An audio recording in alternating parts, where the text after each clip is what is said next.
There is a continent at the bottom of the world that no government will let you visit freely. It is the only landmass on Earth governed by a treaty that restricts independent research, prohibits military activity, and requires every nation operating there to share its findings, while making those findings nearly impossible for the public to verify. The official story is that Antarctica is a frozen wilderness, uninhabited, uninhabitable, discovered in 1820 by explorers who sailed south and found nothing but ice. But old maps drew it very differently.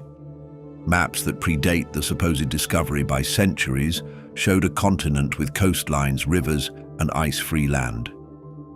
The question is not whether Antarctica has always been frozen. The question is, what was there before it was?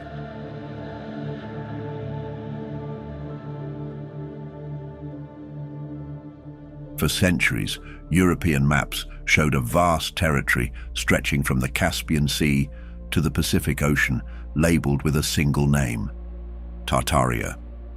By the 18th century, it was described as the largest country on Earth. The 1771 edition of the Encyclopedia Britannica dedicates a full entry to it. It describes Tartaria's cities, its peoples, its trade routes, its government. French maps, Dutch maps, British maps, German maps, they all show it. For 2 centuries, Tartaria was as real and as documented as France or China. And then, in the 19th century, it vanishes from the historical record.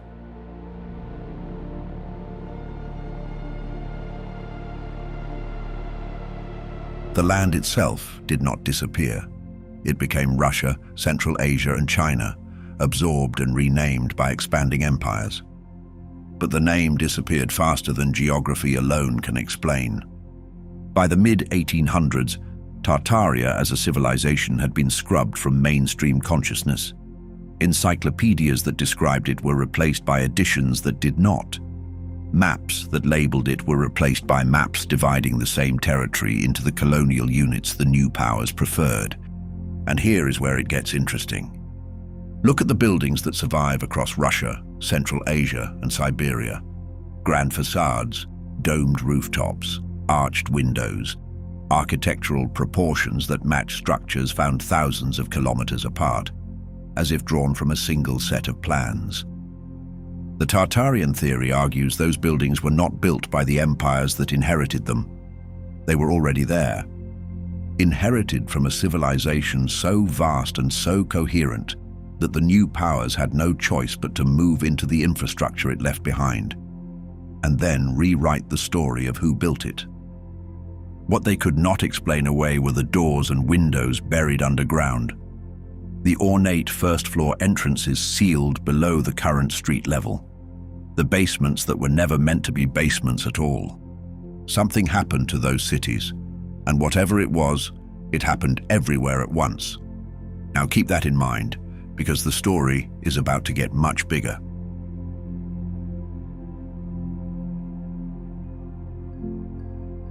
In 1929, researchers examining documents in the Topkapı Palace Library in Istanbul found a map drawn on gazelle skin.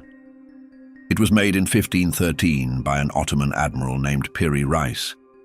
It showed the coastlines of Europe, Africa, and the Americas with a level of accuracy that stunned the researchers. But it was the bottom of the map that created the real problem. The map appears to show a landmass at the bottom of the world, a defined coastline, no ice, in a location broadly consistent with Antarctica.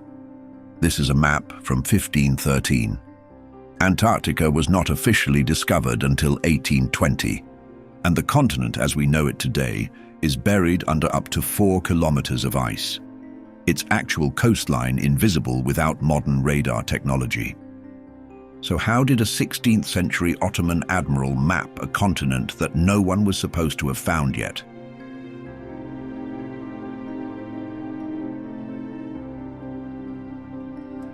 Piri Reis wrote notes on the map explaining his sources. He said he compiled it from older maps, some believed to date back to the time of Alexander the Great. He was copying from sources that no longer exist. In 1531, French cartographer Oronteus Phineus went even further.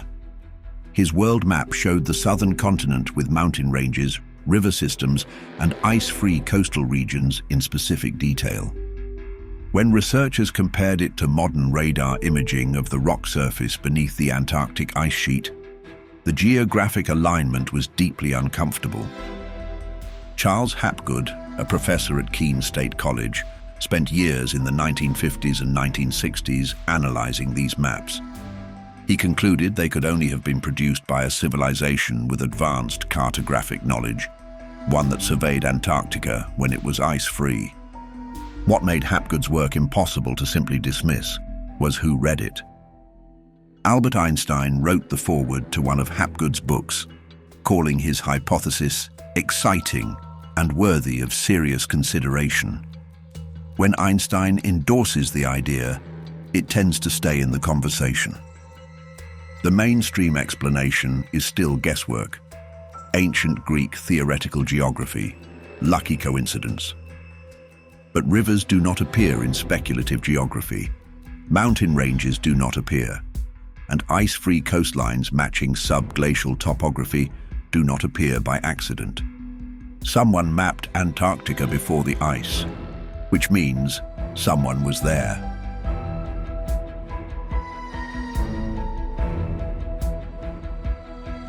In 1815, the Indonesian volcano Mount Tambora erupted, the largest volcanic event in recorded history. The ash it threw into the upper atmosphere disrupted weather patterns across the entire planet. 1816 became known as the year without a summer. Snow fell in June across Europe and North America. Crops failed across 2 continents. Famine followed. The cause is not disputed.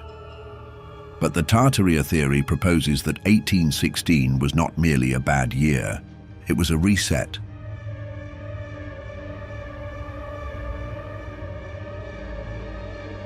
A catastrophic event, deliberate or otherwise, that caused not just a temporary temperature drop, but a permanent and rapid restructuring of the climate at the poles. An event violent enough to freeze a habitable territory and lock it under ice within a generation. 2 pieces of evidence are cited.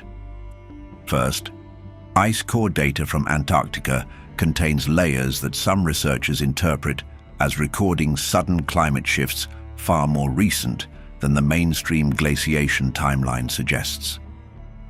Second, the mudfloods. Across dozens of cities in Europe, Russia, and Central Asia, there is evidence that the ground floors of 18th and early 19th century buildings were buried, not demolished, not replaced, buried. The first floors of elegant, well-constructed buildings ended up below street level, their windows half submerged, their entrances sealed by sediment that arrived rapidly and from no obvious source. The theory proposes a single catastrophic event deposited sediment across vast areas of the Northern Hemisphere simultaneously, burying the lower portions of existing structures and resetting the built environment overnight. The populations that survived inherited cities they had not built, entered through upper floors, and called the sealed lower sections basements. Entire generations grew up in structures they did not build, using technologies they did not understand, in cities whose original ground floors lay buried beneath them. Entire generations grew up not knowing what lay beneath their feet. If a civilizational reset happened in the north at that exact moment, the Tartaria theory asks one question: what happened at the south at the exact same time?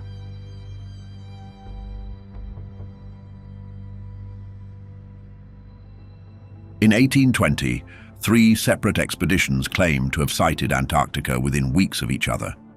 A British naval officer named Edward Bransfield, an American sealer named Nathaniel Palmer, a Russian admiral named Fabian von Bellingshausen.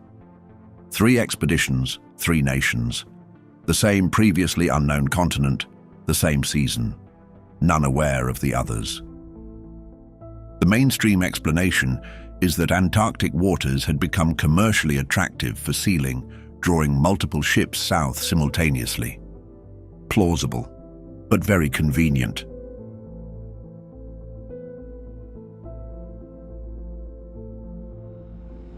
The Tartaria theory reads 1820 differently, not as discovery, as inspection. The three powers that emerged dominant from the collapse of the Old World Order, Britain, America, and Russia, were not finding Antarctica for the first time. They were going to see what had happened to it, assessing the damage, documenting what had been frozen, and then they named it Antarctica. A new name for a territory that, on the Tartarian reading, had existed under a different name and in a very different state until very recently. That naming matters more than it seems. When you officially name something, you set the clock. Antarctica was discovered in 1820, which means officially nothing worth recording existed there before 1820. Any structures, any settlements, any evidence of prior habitation falls outside the frame the name creates. Not hidden, defined out of existence before history even begins. In the decades that followed, expeditions from France, Britain, America, Norway, and Germany planted flags and named coastlines after their sponsors. None of them publicly reported finding signs of prior habitation, which is either because there were none, or because reporting them would have required explaining something the New World Order had decided not to explain. Consider how that would have gone. An explorer returns from the bottom of the world and announces the discovery of frozen ruins belonging to a civilization that was not supposed to exist. Every map, every encyclopedia, every account of human history published in the previous century would require revision. It is easier to say nothing.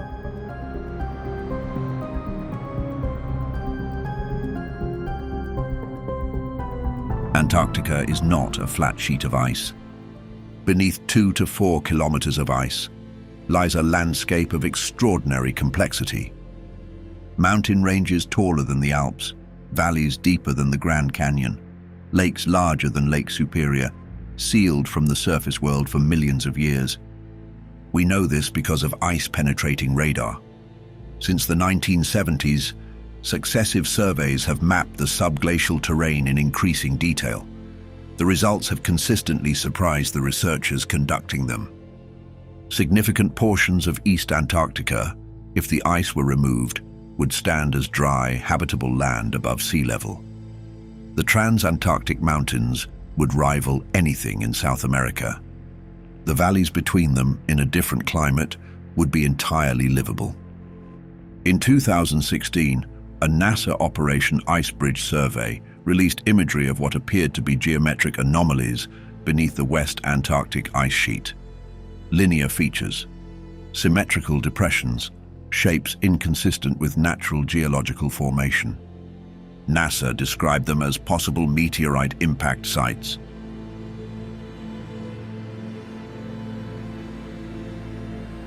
Independent researchers analyzing the same imagery describe something else entirely. Rectangular outlines, regular spacing, the kind of pattern that anywhere else on Earth would immediately prompt an archaeological survey. In Antarctica, it prompted a press release and was not discussed further. But the imagery stayed online, and researchers who spent time with it noticed something the press release did not address. Several of the anomalous formations align with each other along consistent axes at regular intervals in a pattern that natural impact sites do not typically produce.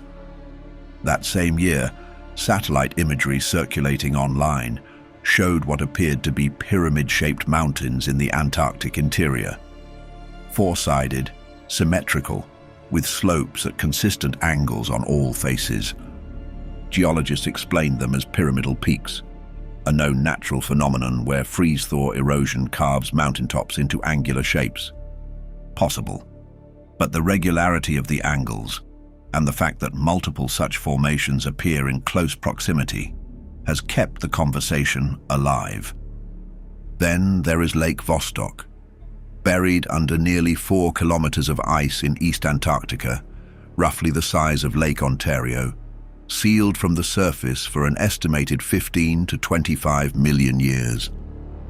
When Russian scientists drilled through to it in 2012, the water samples contained bacterial DNA unlike anything previously catalogued.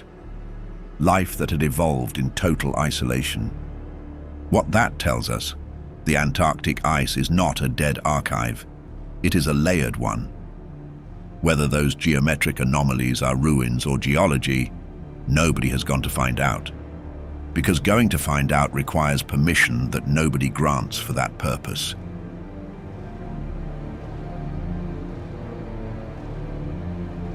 In 1959, 12 nations signed the Antarctic Treaty. It came into force in 1961 and has since been joined by 54 countries. On its face, admirable.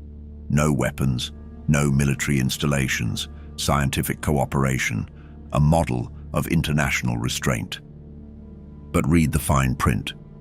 Article 7 gives treaty nations the right to inspect each other's stations and equipment at any time, presented as transparency. But it also means no nation can conduct independent research without every other signatory knowing. And independent researchers, private expeditions, journalists, individual scientists, face bureaucratic and logistical barriers that simply do not exist for government-sponsored programs.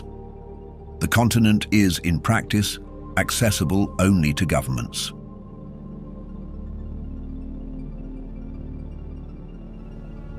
Now consider what happened just before the treaty was signed. Between 1946 and 1947, the United States conducted Operation Highjump, a military expedition to Antarctica led by Admiral Richard Byrd. It involved 4,700 men, 13 ships, and 33 aircraft. Sent to a supposedly uninhabited, strategically irrelevant frozen continent immediately after World War II, when military resources were stretched to their absolute limit. The stated purpose: cold weather military training. 4,700 men and 13 ships for cold weather training. The expedition ended abruptly, months ahead of schedule. No official explanation was given for the early withdrawal. When journalists asked Byrd directly what the expedition found, his answers were vague. He spoke of a land of great strategic importance. He said the world did not fully understand the significance of what had been seen. He never elaborated. After returning, Admiral Byrd gave a press interview in which he warned of the need to defend against aircraft that could fly from pole to pole at incredible speeds.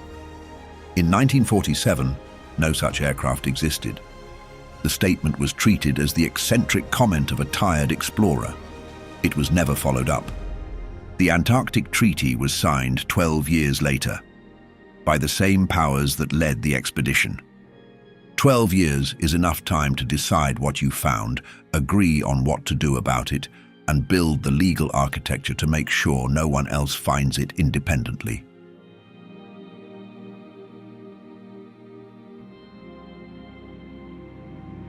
The official scientific position is coherent. Antarctica has been frozen for at least 34 million years. The ice sheet formed when the Drake Passage opened, isolating the continent from warm ocean currents.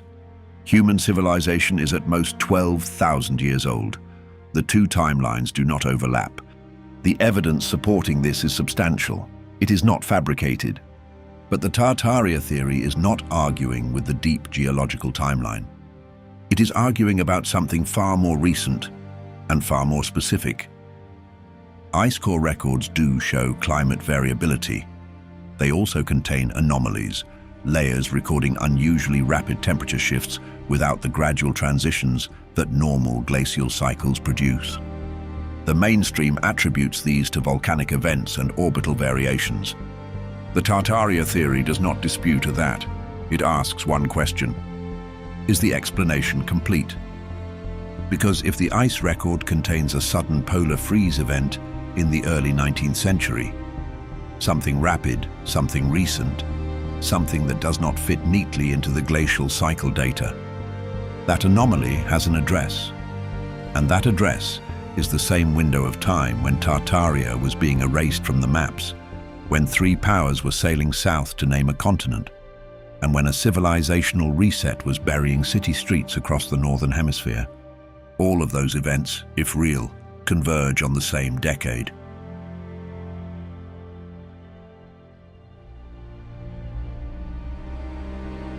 Or does it leave room for an event the accepted framework has never accounted for? Because accounting for it would require asking what was in Antarctica before it happened. Those questions are not being asked. Not because they are unanswerable. Because the place where the answers might exist is governed by a treaty ensuring only the signatories have access. And every signatory is a nation that emerged from the same 19th century order that erased Tartaria from the maps.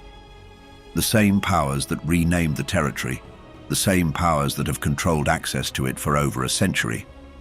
That is not the structure of open scientific inquiry. That is the structure of managed access.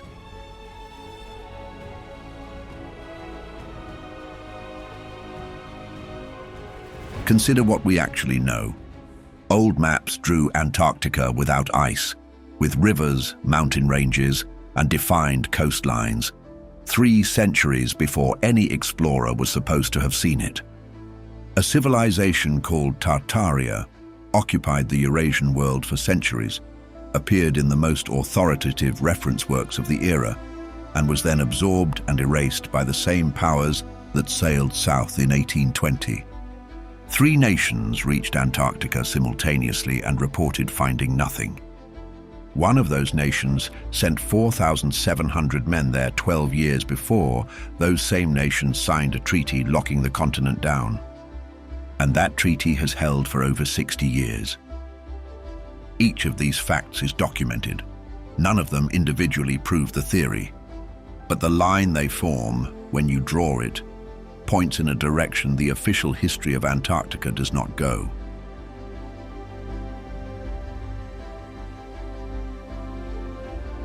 Tartaria was the largest country on Earth. Its name was in the encyclopedias, and then it was gone, renamed, reframed, and removed from the version of history the 19th century decided to tell. Antarctica was named by the same powers that erased it. It has been controlled by those same powers ever since. Whether that is coincidence or continuity is a question the ice cannot answer from underneath 4 kilometers of frozen silence.